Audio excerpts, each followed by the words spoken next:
ఏంటి అసలు పవన్ కళ్యాణ్ ఇన్స్టాగ్రామ్ మొత్తం ఫీమేల్ ఫాలోయింగ్ ఎక్కువ కనబడుతుంది ఏంటి? ఎవరికోండి మరి నేను చూసాను ఫాలోవర్స్ అందరినీ.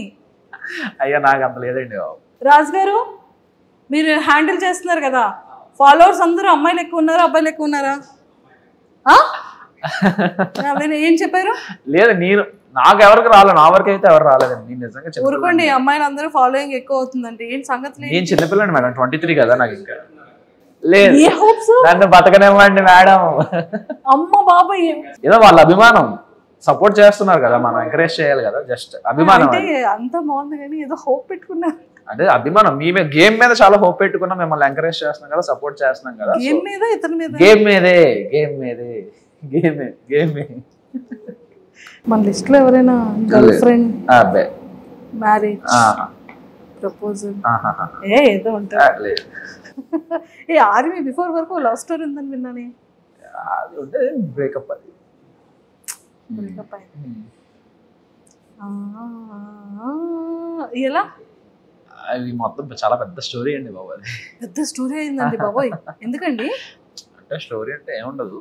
ఫర్ సపోజ్ ఓకే, ముందు అటు నుంచి అప్రోచ్మెంట్ అనేది అటు నుంచే జరిగింది. నేను అప్పుడు బిజీగా ఉన్నాను. ఇప్పుడు ఈ కోచింగ్, ఇప్పుడు డాడీ కోసం ఏదైతే మనం ఈ ప్రొఫెషన్లోకి అడుగు పెట్టేటప్పుడు నేను అది ఆ డెడికేషన్లో ఉన్నప్పుడు ఓకే, సమ్వాట్ నా ఫ్రెండే, చిన్నప్పుడు ఫ్రెండ్, నాకు తెలియదు, అంత పరిచయం లేదు, చిన్నప్పుడు ఫ్రెండ్ అని తెలుసు. సో అలా అలా నార్మల్గా మాట్లాడుకోవడం జరిగింది. నార్మల్గా అలా రోజు అలవాటు పడిపోయాం. బాగా అలవాటు పడిపోయిన తర్వాత ఒక రోజు ఎక్స్ప్రెస్ చేసింది ఎలా అంటే, లేదు అవ్వదు, మనకు అంత సినిమా లేదమ్మా, నన్ను నువ్వు తట్టుకోలేవు, మా అమ్మాయి నన్ను తట్టుకోలేదు, నిన్నేం తట్టుకుంటా అని చెప్పి ఫస్ట్ అవాయిడ్ చేసేసాను నేనే. తర్వాత లేటర్ బాధ అనిపించింది, ఎందుకు ఇలా, తను మంచిదే కదా అది అని చెప్పి. అన్ఫార్చునేట్గా జరిగిన వెంటనే నేను ఇలా యాక్సెప్ట్ చేసిన వెంటనే ఇలా ఒక 1-2 monthsలో నాకు ఇలా వచ్చేయడం జరిగింది అనమాట ట్రైనింగ్.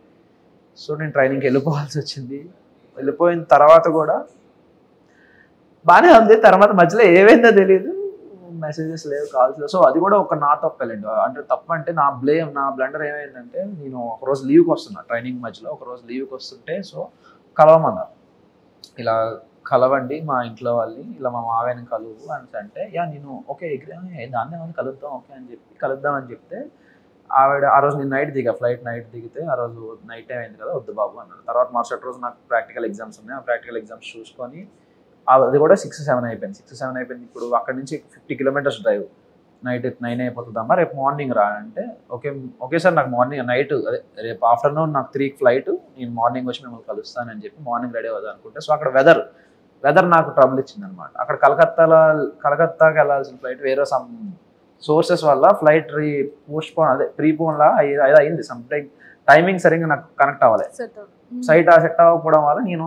ఇంకా ఫాస్ట్ ఇంకా ఇది సెట్ అవ్వదు, నేను కాల్ చేసి మాట్లాడదాం అని చెప్పి చేస్తుంటే కాల్ రీచ్ అవ్వలేదు వాళ్ళకి. తర్వాత వెళ్ళిపోయిన తర్వాత ఇలా కాల్ చేసి ఇలా చెప్తుంటే వాళ్ళు అన్నారనమాట. దాని తర్వాత కూడా ఓకే పర్లేదు, నెక్స్ట్ టైం వచ్చినప్పుడు కలుద్దాం అది అంది. తర్వాత అప్పటి నుండి ఇంకా మరి రెస్పాన్స్ లేదు, నా మెసేజ్కి అట్లకి ఏ రిప్లై లేదు, ఏమి లేదు. సరే మేబీ ఏమో ఇంట్లో ఉంది ఇక్కడ తెల్లంటే వాటర్ వచ్చాయి ఇప్పుడు ఎందుకు అవన్నీ. అంటే నేను ఎలా ముందు చాలా అరగంట ఉండేవాడు మనిషిని అసలు. ఓకే బేసిక్గా నాతో మంచిగా మాట్లాడితే ఓకే, మాట్లాడకపోయినా నేనేం వేరే వాళ్ళ గురించి బేసిక్గా ఆలోచించాను, ఎందుకంటే నా గురించి నేను ఆలోచించడానికి నాకు టైం సరిపోదు, అంత ఆలోచించుకుంటా నా గురించి. సో వేరే వాళ్ళ గురించి ఆలోచించే పర్సన్ కాదు బేసికల్గా. సో అలా ఈ మనిషి గురించి ఆలోచించి ఏమైంది అసలు ఏంటి అనే క్వశ్చన్కి ఒక స్టేజ్లో అర్థమైంది, ఇంట్లో మేబీ ప్రెషర్ ఏమైనా పెట్టారేమో, మేబీ ఇంట్లో లాక్ అయ్యిందేమో అని ఎక్స్పెక్ట్ చేసి ఓకే కాలేజ్లో జాయిన్ అవుతారు కదా, కాలేజ్లో జాయిన్ అయిన తర్వాత ఎవరైనా ఫోన్ తీసుకొని మెసేజ్ చేస్తుంది అని చెప్తే వేరే వాళ్ళ ద్వారా కాలేజ్లో జాయిన్ అయిందని కూడా తెలిసింది. కాలేజ్ జాయిన్ అయింది కదా ఇంకా మెసేజ్ రాకపోవడం ఏంటంటే, నేను మా ఫ్రెండ్స్కి వాళ్ళందరికీ ఫోన్ చేశారా ఎలా ఉంది ఏది కథ అని చెప్పి నేను ఎంక్వైరీ చేసి తీరా వాళ్ళ క్లాస్లో ఒక ఫోన్ నెంబర్ 4 రోజులు తపస్సు చేసి ఒక ఫోన్ నెంబర్ పట్టుకొని ఫోన్ చేస్తే ఆవిడ ఫోన్ ఇస్తే నేను మాట్లాడిన తర్వాత మాట్లాడతానని చెప్పి. తర్వాత ఒక స్టేజ్లో నేను ఇంటికి వెళ్ళాను, నాకు లీవ్ దొరికిన వెంటనే ఎప్పుడైతే నాకు ట్రైనింగ్ అంతా అయిపోయిందో దాదాపు ఒక 8 months తర్వాత నాకు లీవ్ దొరికింది. 8 months వరకు లేదు, 8 monthsకి లీవ్కి వెళ్ళిన తర్వాత వాళ్ళ ఇంటికి వెళ్ళాను. వాళ్ళ ఇంటికి వెళ్తే వాళ్ళ డాడీ వాళ్ళు అవ్వదు అసలు ఇంట్లో కూడా రాకనువ్వదు అని చెప్పి పంపించేశారు, బయటికి పంపించేశారు. సో ఓకే నో ప్రాబ్లం అని చెప్పి నేను సైలెంట్ అయిపోయాను. తర్వాత విషయం ఏం జరిగింది, ఒక 3-4 months తర్వాత వాళ్ళ డాడీకి నేనే ఫోన్ చేశాను. ఏంటంటే అప్పుడు టైం పాస్ కోసం అని చెప్పి నా కాంపిటేటివ్ బుక్స్ అని చెప్పి దానికి పంపించేసాను. ఇలా బుక్స్ చదువుకో, ఇంకా బెటర్గా ఉంటుంది, ఇంకా నువ్వు డైవర్ట్ అవ్వడానికి బాగుంటుంది అని చెప్పి, ఓకే నాకు ఎందుకైనా పనికి వస్తుంది కదా బుక్స్ అని చెప్పి నేను కాల్ చేసి ఇలా నా బుక్స్ అడుగుదా అని చెప్పి బుక్స్ కోసం ఫోన్ చేసి అతను ఏమన్నారంటే మీరు చేసేసుకోండి బాబు అది ఇది అని చెప్తే ఆవిడ నెంబర్ ఇచ్చారు. తన నెంబర్ ఇచ్చిన తర్వాత తనకు కాల్ చేస్తే నేను ఒప్పుకోను అది ఇది అని చెప్పి ఫస్ట్ 2 రోజులు తెలుసు కదా మీ అమ్మాయిలు అమ్మో బతిమాలాలి, మిమ్మల్ని అంత ఎక్కడికో ఎత్తాలి, అంత ఎత్తి ఇలా కాదు అలా ఇలా జరిగింది అలా జరిగింది అంతే ఎక్స్ప్లెయిన్ చేసి నేను పడిన పెయిన్ అన్నీ ఎక్స్ప్లెయిన్ చేస్తే అప్పుడు కరిగింది. ఓకే అని చెప్పి ఒక బాగానే మాట్లాడారు. ఒక 3-4 days తర్వాత మళ్ళీ బ్లాక్ అయింది. ఎందుకు బ్లాక్ అయ్యిందా అనే క్వశ్చన్కి తర్వాత ఇంకో 3 రోజుల తర్వాత మనిషి కనబడట్లేదు. ఏమైంది మనిషి అంటే ఇంకో అఫేర్. ఇది twist, final twist, Pokiri level twist. ఇది ఎవరితోనో వేరే అబ్బాయితో ఎవరితోనో సంపాట్ అఫేర్ ఉంది. వాళ్ళ ఇంట్లో కూడా తెలుసు, అందుకే నిన్ను ఒప్పుకున్నారు. వాళ్ళ ఇంట్లో తెలిసే కాబట్టి నేను ఒప్పేసుకున్నారు. నువ్వు బెటర్ ఉన్నావు వాళ్ళకన్నా, వాడికన్నా నువ్వు బెటర్ ఉన్నావు అని చెప్పి ఒప్పేసుకున్నారనే తను వెళ్ళిపోయింది. ఎక్కడ నీకు ఏముంటుందో అని చెప్పి చాలా గట్టి దెబ్బ తగిలింది. ఓకే కానీ పెయిన్ ఉంది కదా, అంటే ఎఫర్ట్స్ ఉంది కాబట్టి. ఓకే ఓకే హీరో ఎప్పుడు కూడా అవన్నీ అయిపోయాలండి. ఇప్పుడు అవన్నీ మన గురించి ఎవడు పట్టించుకోవడం కూడా ఇవన్నీ చాలా చూసా అంటారు ఇలాంటి. ఓకే ఓకే ఓకే ఓకే ఇలాంటివి చాలా చూసాను. సర్లే అనుకుంటా అన్నీ జరుగుతాయి. అదే కదా అంతే. సో ఇప్పుడు నిజంగా అందులో ఉండుంటే ఇందులో రాగలడా అగ్ని పరీక్షకి?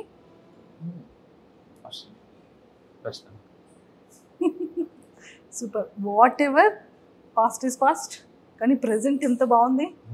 సో అయితే అప్లికేషన్స్, పోస్ట్ లెటర్స్, కార్డ్స్ అన్ని కూడా డైరెక్ట్గా పంపించవచ్చు. అయితే పంపించవచ్చు.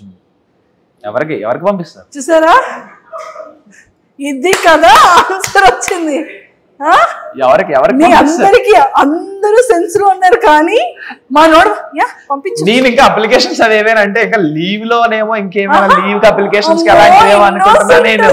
అంటే వాళ్ళందరికి అర్థమైంది కానీ మీకు అర్థం కాదు. నిజంగా అర్థం కాదండి, ఇన్నోసెంట్ అండి బాబు. లేదు నన్ను గుర్తు చేసుకోండి, అవి నేను ట్రైనింగ్ లో విషయాలు కాదు, ఇక్కడ నార్మల్ నా లీవ్ అప్లికేషన్ గురించి మాట్లాడుతాను. అసలు ఇందులోకి ఎలా వస్తాం మేము? రామ అందరికీ అర్థమైంది అక్కడ. నేను చిన్నపిల్లండి అండి, ఇన్నోసెంట్ కదా, పట్టాను అర్థం కాదు. ఏం చెప్తాను, చాక్లెట్ ఏమైనా తెచ్చిమ్మంటావా, బిస్కెట్స్? మానేసానండి. సూపర్. సో ఫైనల్ గా అప్లికేషన్స్ అన్నిటికీ కూడా రాజు అప్లికేషన్స్ అన్ని కూడా లైన్ లో పెట్టమ్మా. డన్. సో మరి నాగమామకి తగ్గట్టు ఇంకొక మన్మధుడు బిగ్ బాస్ హౌస్ లోపలికి వెళ్ళిపోతున్నాడు. అయితే ఎవరు కనీసం చూడండి కూడా చూడరు నన్ను. సో మొత్తానికి అయితే లోపల హౌస్ లో స్క్రీన్ ప్రెజెన్స్ ముందు మనం ఎవరం కనబడం నాగమామ ముందు. నాగమామ ఇస్ ఆల్వేస్ రాకింగ్ ఖచ్చితంగా కదా. సో జడ్జెస్ గురించి అండ్ బ్యూటిఫుల్ యాంకర్ శ్రీముఖి గారి గురించి ఏం చెప్తారు? చాలా సపోర్టివ్. అసలు మినిమం అంత సెలబ్రిటీ లెవెల్లో ఆఫ్ జడ్జింగ్ లో ఉన్న, జడ్జిమెంట్ లెవెల్లో ఉన్న, జడ్జెస్ గా ఉన్న అంత లెవెల్ ఆఫ్ యాటిట్యూడ్ ఎవ్వరు చూపించేవారు. అందరూ చాలా క్లోజ్ గా ఉండేవారు, నీట్ గా మాట్లాడేవారు, వచ్చి కనబడగానే హాయ్ చెప్పేవారు, హాయ్ అమ్మ ఎలా ఉన్నావు, బాగుంది, డ్రెస్ బాగుంటే బాగుందని చెప్పేవారు, అన్ని మాట్లాడారు.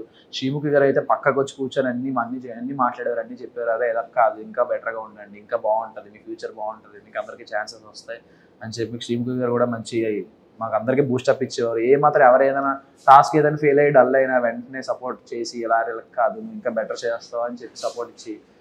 అభిజిత్ గారు చాలా మంచివారు.